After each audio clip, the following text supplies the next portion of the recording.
Welcome to the Sage CRM demonstration. Today we're going to do a quick overview on Sage CRM and some of the nice features that are out of the box. Currently we are logged into the dashboard screen in my CRM. Here I can have key information that I need quick access to in a nice graphical and visual format. I also have a link to my calendar. The calendar is fully integrated with Outlook. As you can see, I have a few different appointments happening here. I can do a quick appointment by simply clicking on the area in which I would like to have the appointment scheduled. By double-clicking, it opens up this quick appointment. And I can quickly save. If I needed to add more people to a meeting, I can hit the new button, Appointment. I can suggest a company it is for. As you can see here, some of my recent searches are appearing. I can suggest an action. In these actions, you can also add more depending on the different types of actions within your organization. This you would learn in the administrative training. The subject.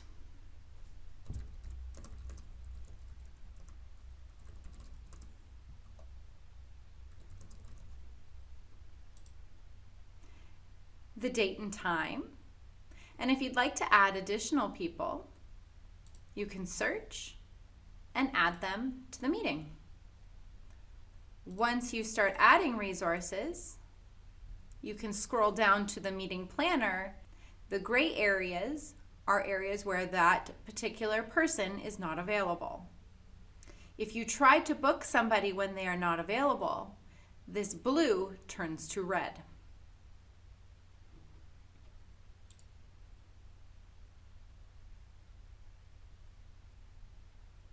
There we go. We've just done a quick appointment and an appointment to meet with a customer. Next, we have the map view. This is quite cool. By searching some of these filters out of Sage CRM, and CRM standing for Customer Relationship Management, I can see companies, my opportunities, leads, and any cases.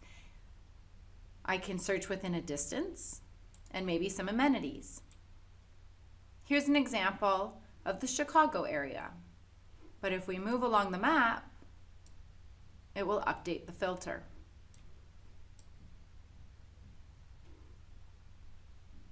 Any contacts that I have. So just because there's no contacts listed here just means that they're not contacts in my registry, but I'm still able to find contacts within a customer, a lead, a prospect, and we'll get there in a moment. These are my leads again. My opportunities. Okay, these are all the ones that I'm working on, and you can see it gives a graphical chart here to let us know the stage that these are all in, as well as some key statistics. I can look at cases, so any cases that have been logged. This one is particularly for me, so I'm able to see this in my cases. And this was actioned for a particular customer to get this fixed. So I can see this in my cases, but I'll also be able to see this case within that customer. Under groups, groups are quite handy for marketing. This is where you group together all of your data to create a new group. So as an example, if you are searching for customers that are considered your A-type customers, or maybe you have a promotion running on a certain area, then you can group those together and provide a list very quickly with Excel. If I want to search for a company, I can use the search. I can use keywords, or I can navigate within the particular search. So let's go ahead and search company. Within the company here, I can start searching the company name. There is Sage 300 integration, so let's go ahead and include some of that integration. I can as well put in that name and so on to find the same results. The ability to update these search criterias, that is just in the administrative module within Sage CRM.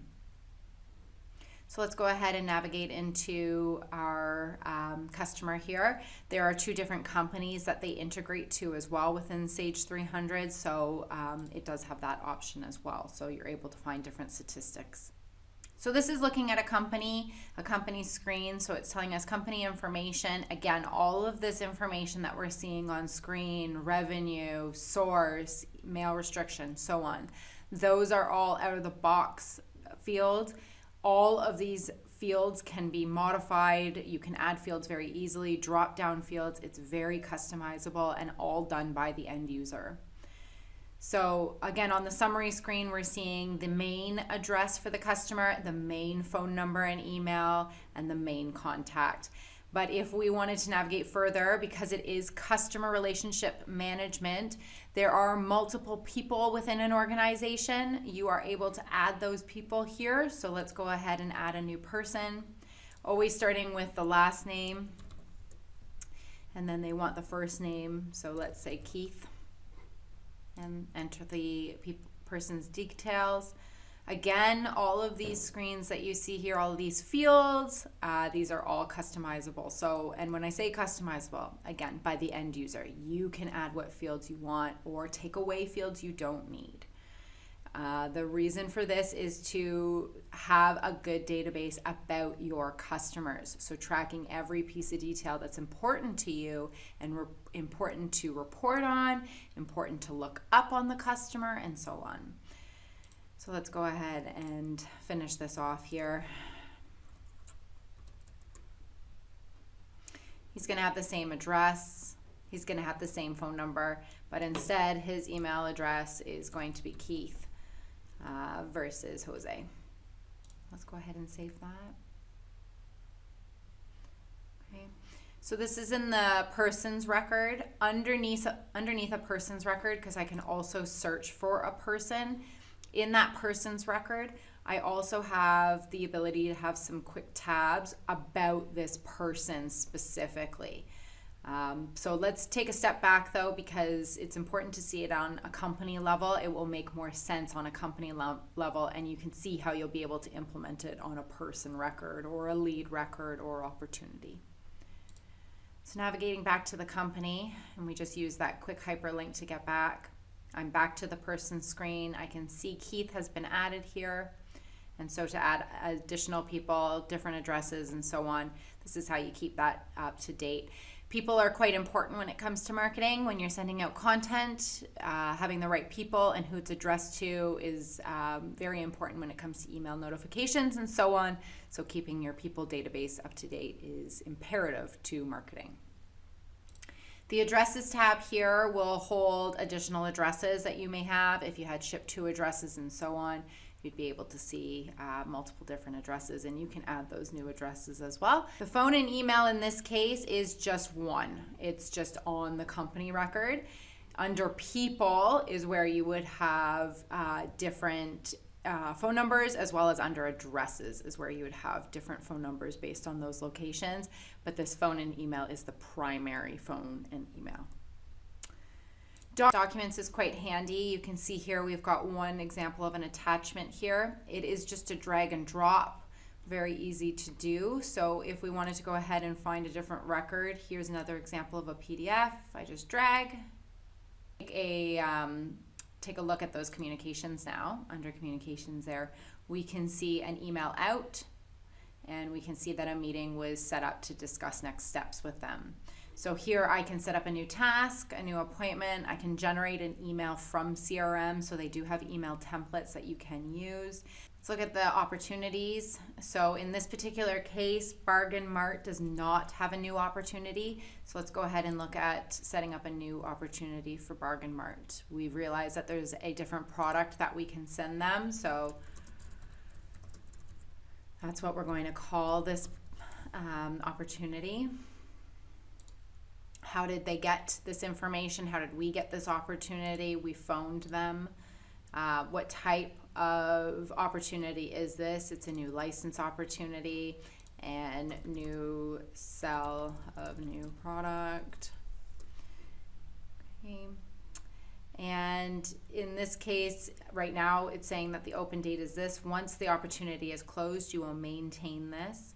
You can have different types of territories for marketing purposes as well. So in this case, we'll just say US and Canada.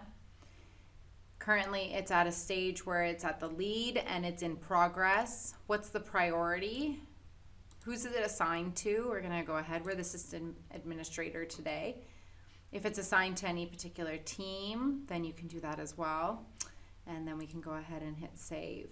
There you go. You can see that we've got our opportunity started there. So on the right-hand side here is where I can start to change some of the actions. So with that, it's going through a stage. So if you can remember from my CRM, when we looked at opportunities going through different stages, there's those different stages that they're moving through.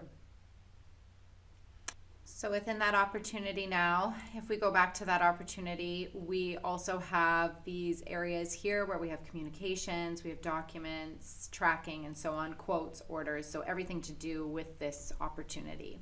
So again, another level of being able to maintain your customer database. You can, as I said, do the same thing for a lead, where you are tracking. So let's go ahead and just search all the leads here. Let's pick on this guy here. So in this case as well, you do have the ability to view an opportunity, progress with that opportunity. Once an opportunity and a quote to order has been made, that is now a customer, so they no longer are considered a lead. So back to the customer main screen out of opportunities. If we carry on the line here, we can see things that are promote to Sage 300. So that has already been taken care of. He is a customer within Sage 300. We have done that full integration. I can look up an AR inquiry on that customer, so posted transactions. Same thing with OE inquiry. So again, that's the integration within Sage 300. But this customer statistics is very nice. So within here, once they are a customer, you can use Sage CRM both from a sales point of view, but also from a customer service point of view. So when it comes to customer service or accounting, those lines can get blurred a little bit. And in this customer statistics, it's giving you that information about the customer, their credit limits, where they're currently at in their balances, what's aging, and so on. So I'm just going to change this date because we are in 2020 in the sample environment, and that changes some of these balances a little bit here. But it can give you an idea of invoices and receipts, what has been their largest invoice, who are their salespeople, and so on. So it's giving you that information about the customer without having to be in Sage 300. And I can again run the aging report, run a customer inquiry report. Those are action items out of Sage 300. So full integration there. We can look up different cases that are on this customer. So before, when we were in my CRM, we could see a case that was assigned to me. Here's that case. It belongs to Bargain Mart here. And here's where I can go ahead and start tracking the different status. I can update, so I can change the record. And so this is a really nice way to be able to do any type of case management. All of these different types of drop downs of what something could be called, what's the problem type, and so on. This is all determined by your business. So it's how your cases come in, and it's to be stored independently, or it can be stored based on a particular customer. So you can track them for both.